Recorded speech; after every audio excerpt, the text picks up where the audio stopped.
Well, it's really exciting to welcome you into our kitchen here to talk about Christmas leftovers. I have a passion for using absolutely everything between Christmas and New Year that we've got. And I do all the cooking, so that's why I'm talking to you about it. These days, Catherine and I eat less and less meat.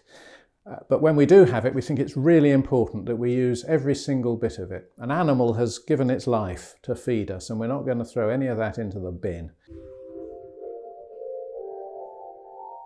All the vegetables you've got left from Boxing Day, chop them up, fry an onion, make some mashed potato, nice and creamy with butter, fold everything into that, into the saucepan, and let it fry away, lid on top, every 5 minutes, scrape, turn, get all the crispy bits mixed up in it. If you do that for half an hour, you'll end up with a really delicious bubble and squeak to go with all the cold meat.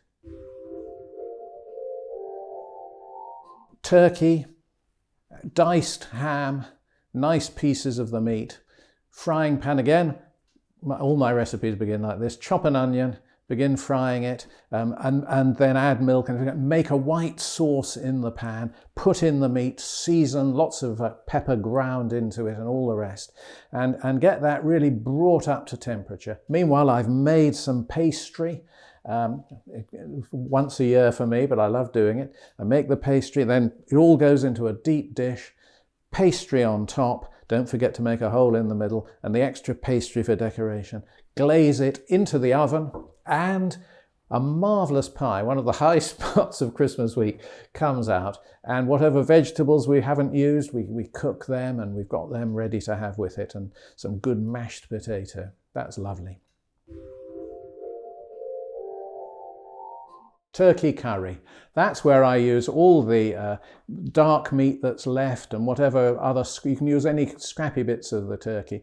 Chop an onion, fry in with the meat, start browning it, but put in a lot of curry powder, and then with the curry powder, handful of sultanas, chop up an apple, throw that in, and then milk, corn flour to thicken, make a lovely curry paste. Sometimes I put in a bit of gravy browning to darken it. And then what I do, just before we put it into the pan to cook it, is I get a jar of apricot jam, mix it all in, into a pan, cook, 45 minutes low temperature, rice, delicious.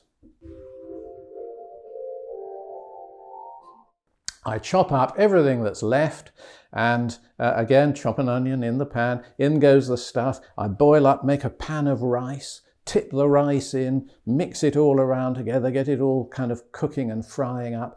Lots of tomato and tomato puree goes in, and then Worcestershire sauce, tons of that. Stir it all around, keep it going, and you don't need anything with that at all, because it's a meal in its own right. Well, that's something, of course, you can heat up as it is, put it in the bowl and reheat it as many times as you like. But there's something you can do with it, which is a bit different. Get some vanilla ice cream, get a tub of that, and let that soften up. Take the pudding, what's left of it, crumble it. Be careful you've taken all your silver threepenny bits out. Crumble it up and stir that into the ice cream. Mix it into the ice cream and refreeze. And there you have, anytime you want it in the months ahead, a delicious Christmas pudding ice cream. So those are some of the ways I use up all the odds and ends, making sure that nothing at all is wasted, nothing is left. I hope you enjoy using up your odds and ends too. Merry Christmas to you all.